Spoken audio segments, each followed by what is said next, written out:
আসলে আজকে একটা সমস্যার মধ্যে পড়া গেছে, কারণ এমন একটা কনভোকেশনে আসলাম যাদেরকে না একেবারে অন্ধকার। আসলে কোনো বক্তা যদি বক্তৃতা দেয়, অডিয়েন্সের চেহারা দেখা বোঝা যায় তার বক্তব্যটা তারা গ্রহণ করছে না রিজেক্ট করছে। এখানে কিছু বোঝার উপায় নাই, কিছুই আমি দেখি না। আর আমাদের এখানে এত বেশি ফ্লাড লাইট দেওয়া হয়েছে, মনে হয় আমাদেরকে একটু বেশি বেশি দেখা যায়। এটা হলো আলো আর আধারের একটা খেলা। এই অবস্থা। বিষয়টা হলো, আমি এই লিখিত বক্তব্য তো একটা আনছি, এটা প্রায় শেষই হয়ে গেছে, আর সামান্য রয়েছে। এর বাইরেও আমি কিছু বলতে চাই। এটা হলো, আমার নিজের কাছে অবাক লাগে, কারণ আমি ঢাকা বিশ্ববিদ্যালয়ের চ্যান্সেলর। 1961 সালে আমি মেট্রিক পাশ করছি এবং মেট্রিক 3rd ডিভিশন। আর আইএ পাস করছি, এটা তো এক সাবজেক্ট, অর্থ লজিকে রেফার। ঢাকা বিশ্ববিদ্যালয়ে যখন আসলাম ভর্তি হওয়ার জন্য, তখন ভর্তি তো দূরে করতে, ভর্তির ফর্মটা পর্যন্ত আমাকে দেওয়া হলো না। বন্ধু বান্ধব অনেকে তো ভর্তি হলো, আর ছাত্র রাজনীতির সঙ্গে তো ওই সময়তে আমি যুক্ত। তখন যখন এখানে ভর্তি হইতে পারলাম না, বাধ্য হয়ে আবার নিজ জেলা দয়াল গুরু কৃপায় গুরুদয়াল কলেজে ভর্তির সুযোগ পেয়ে গেলাম। তবে 61 সালে আয় বিরোধী আন্দোলন থেকে শুরু করে বিভিন্ন আন্দোলন সংগ্রাম, যেহেতু আমরা ঢাকা বিশ্ববিদ্যালয়কে অনুসরণ করতাম, যার জন্য প্রায় ঢাকা আসতাম এবং বিভিন্ন হলে রাত্রিও যাপন করতাম। এমন কোনো হল নাই তখনকার যা ছিল যেটার যে হলের মধ্যে ঢুকি নাই বা থাকি নাই। অবশ্য রুকে হলে ঢুকি নাই, থাকিও নাই, ওই সুযোগ ছিল না। তবে রুকেয়া হলের আশেপাশে ঘোরাঘুরি করছে কম না।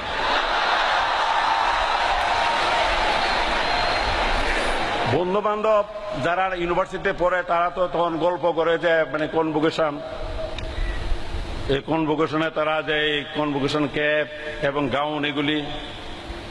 তা আমরা তখন কলেজে পড়লো, সেটাও ঢাকা বিশ্ববিদ্যালয়ের অধীনে ছিল, কিন্তু যারা অনার্স মাস্টার্স পড়তো কনভোকেশনে তাদেরকে ডাকা হতো। সুতরাং আমাদের এই ধরনের কনভোকেশনে ক্যাপ বা গাউন পরার কোনো সুযোগ ছিল না। মনে খুব খায়ের ছিল, এই কাজটা পারতেছি না।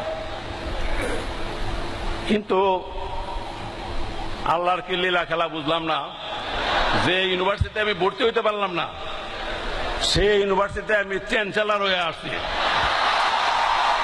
আর শুধু এই ইউনিভার্সিটি না, যতগুলি বাংলাদেশের যতগুলি পাবলিক প্রাইভেট বিশ্ববিদ্যালয় আছে, সবগুলির এই চ্যান্সেলর।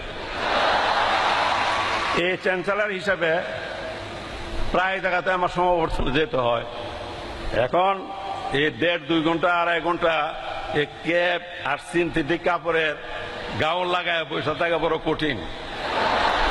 কারণ এই সিনথেটিক কাপড়ের ভিতরে কোনো বাতাসই ঢুকতে পারে না, আর গরম যদি যখন থাকে তখন তো অবস্থা কাহিল। আমি আমাদের সম্মানিত ভিসি সাহেবকে অনুরোধ করছিলাম যে আপনাদের কনভোকেশনগুলো যে শীতকালের দিকে হয় একটু সুবিধা হয়, কারণ আজকে আমি এই যে অন্ধকার, যদি এটা আজকে যেহেতু উপরে ত্রিপাল দেওয়া হয়েছে, ত্রিপাল দেওয়ার কারণ হলো কি বৃষ্টি যে কোনো সময় আসতে পারে, লন্ড বন্ড হয়ে যাবে। এটা প্রিকশন হিসাবে ত্রিপাল দেওয়া হয়েছে। যদি এটা জানুয়ারি ফেব্রুয়ারির দিকে যদি হতো, তাহলে এই ত্রিপাল দেওয়া হতো না। ত্রিপাল দেখা দিলে এই অন্ধকার অবস্থাটা সৃষ্টি হতো না, তাহলে মোটামুটি চেহারা কিছু দেখা যাইতো। সুতরাং ভবিষ্যতে ভিসি মহোদয়কে আমি অনুরোধ করব কনভোকেশনগুলো যেন মোটামুটি শীতকালের দিকে যখন বৃষ্টি বাদলার কোনো সম্ভাবনা থাকবে না ওই সময় করার জন্য। আমি ছাত্র রাজনীতি করছি এবং একটা তদানীন্তন কিশোরগঞ্জ মহকুমার একটা ছাত্র সংগঠনের প্রতিষ্ঠাতা সভাপতি হিসাবে আমি কাজ করেছি এবং রুদাইল কলেজে আমি ভিপি জিএস ছিলাম নির্বাচিত। তখন ছাত্রদেরকে আমরা এমনভাবে চলছি, তাদের সঙ্গে এত ভালো ব্যবহার করছি যাতে এই ভিপিতে দাঁড়ালে জিএসে দাঁড়ালে যাতে আমার ভোট দেয়। আর ভালো ভালো ছাত্র যারা মেট্রিকে ফার্স্ট ডিভিশন পাইছে বা ইন্টারমিডিয়েট ভালো রেজাল্ট করছে এদেরকে রিকোয়েস্ট করতাম যে আমাদের দলে করা, তারা একটু রাজনীতি থেকে একটু দূরে থাকতে চায়। তখন তাকে দুর্বল করার সময় এমনও খবর রাখছি, অনেক সময় খবর পেলাম একজন ফার্স্ট ডিভিশন মেট্রিক পাস হচ্ছে, লজিং থাকে, সে জ্বরে আক্রান্ত, তার জন্য ডাব কলা আনারস মানারস নিয়ে দেখলাম গেছি। অর্থাৎ তাকে দুর্বল করা যাতে আমার দলের সঙ্গে সম্পৃক্ত হয়। এইভাবে সাধারণ ছেলেদেরকে, তারা যখন সাধারণ ছেলেরা যখন কলেজে ভর্তি হওয়ার জন্য আসতো তখন তাদের ফর্ম পর্যন্ত পরীক্ষা মানে ভর্তি ফর্মগুলি ফিল আপ করে দিছি। প্রথম তারা বুঝতো না, নিজেরা এসে ফর্ম ফিল আপ করে দিছি। এইভাবে সাধারণ ছেলেদের সঙ্গে সম্পৃক্ত হয়েছে যাতে তারা আমাকে ভালোবাসে, আমার সংগঠন করে, আমাকে ভোট দাঁড়ালে ভোটে দেয়, আমার প্যানেলকে ভোট দেয়, এই ধরনের ভাবে চেষ্টা করছি। কিন্তু এখন কি হয়েছে বুঝি না। এখন নিজের কথা আর কি বলবো, মানে সব কাজে একটা অগ্রিম করে ফেলছি। তো মেট্রিক পাস ইন্টারমিডিয়েট পরীক্ষা দিয়েই ইনশাল্লাহ বিয়া কাম করে লেছি, বিয়ে করে ফেলছি। এখন বিশ্ববিদ্যালয়ের অনেক ছাত্র সংগঠনের শুনি ছাত্র নেতাদের প্রেসিডেন্ট সেক্রেটারি বা বড় বড় পদে যারা আছে তারা বয়স থেকে 45 থেকে 50, মানে 45 থেকে 50 যদি হয় তাদের বয়স, যারা ছাত্র নেতা। তাহলে আমি তো 20 বছর বয়সে বিয়ে করছিলাম না, আমি আর্লি করছি। তবে মানে 25-26 বছর তো মোটামুটি একটা বিয়ার বয়স বলা যায়।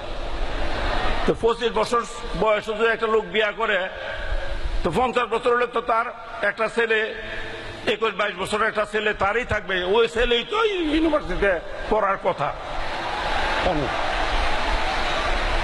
এখন কি বাপ পুত মিলে একসঙ্গে ইউনিভার্সিটিতে পড়বো নাকি? বাপ নেতা আর ছেলে হলো বিশ্ববিদ্যালয়ের ছাত্র,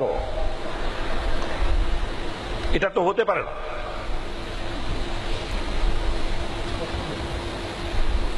এই যে তারা যাতে ইউনিভার্সিটির রেগুলার স্টুডেন্ট, যারা সত্যিকার ভাবে যারা ছাত্র, তারা যাতে ছাত্র নেতৃত্বে থাকে।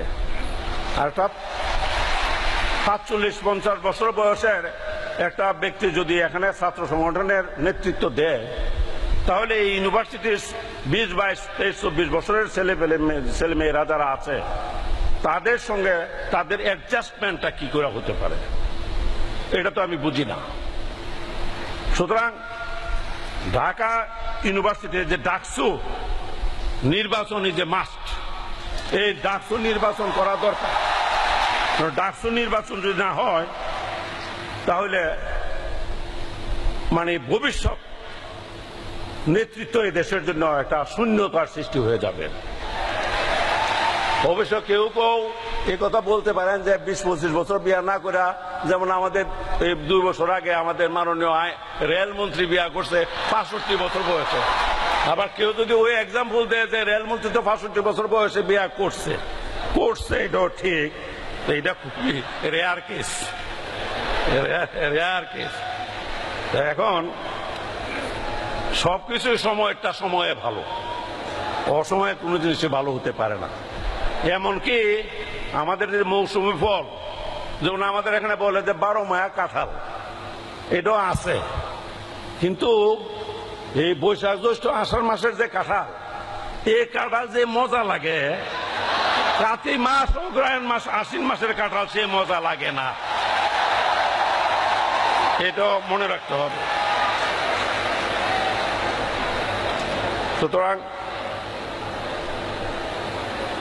আমার অবশ্য ইতিহাস সবই অন্যরকম। 61 সালে মেট্রিক পাস করলে 65 সালে বিএ পাস করার কথা ছিল, এই বিএ পাস করলাম 68 সালে, 69 সালে, অর্থাৎ 4 বছরের জায়গা প্রায় 8 বছরের লাগা গেল।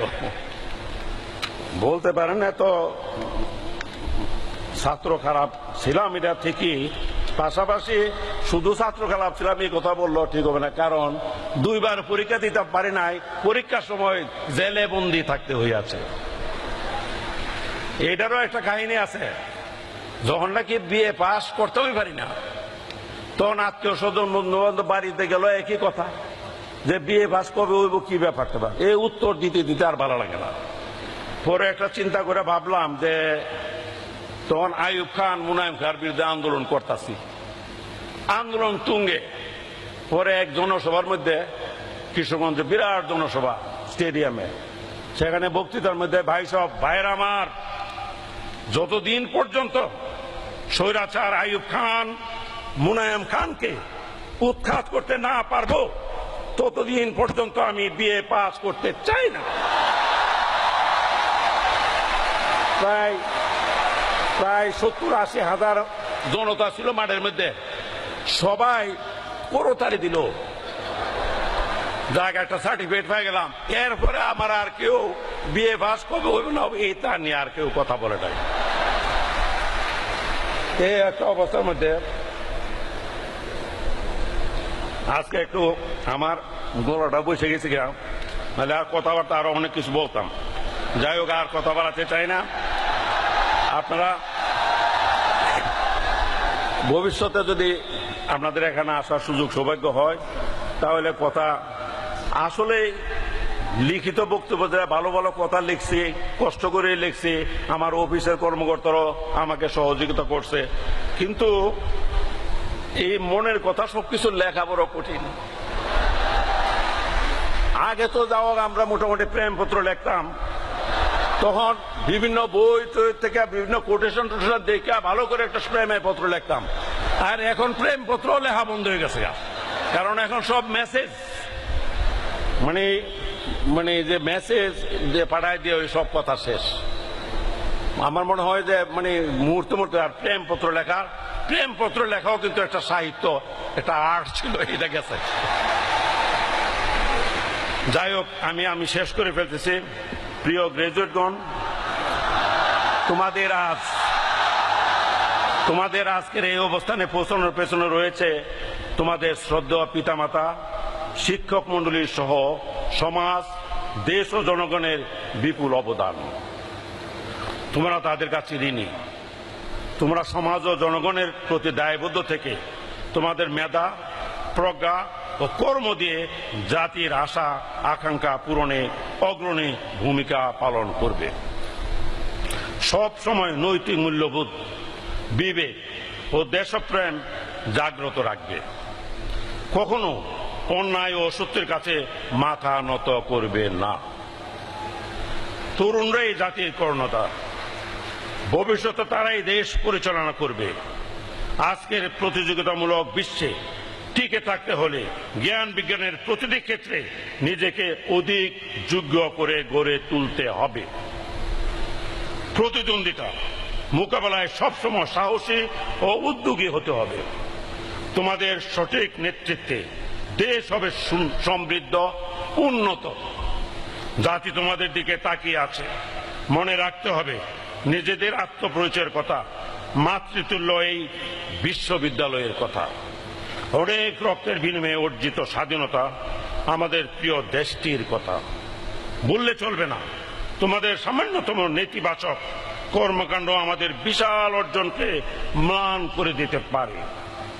আর একটা কথা বলি, কর্ম উপলক্ষে তোমরা পৃথিবীর যে প্রান্তেই থাকো না কেন, এ দেশ ও জনগণের কথা ভুলবে না। তোমরা বড় হও, সফল হও, তোমাদের উজ্জ্বল ভবিষ্যৎ কামনা করি।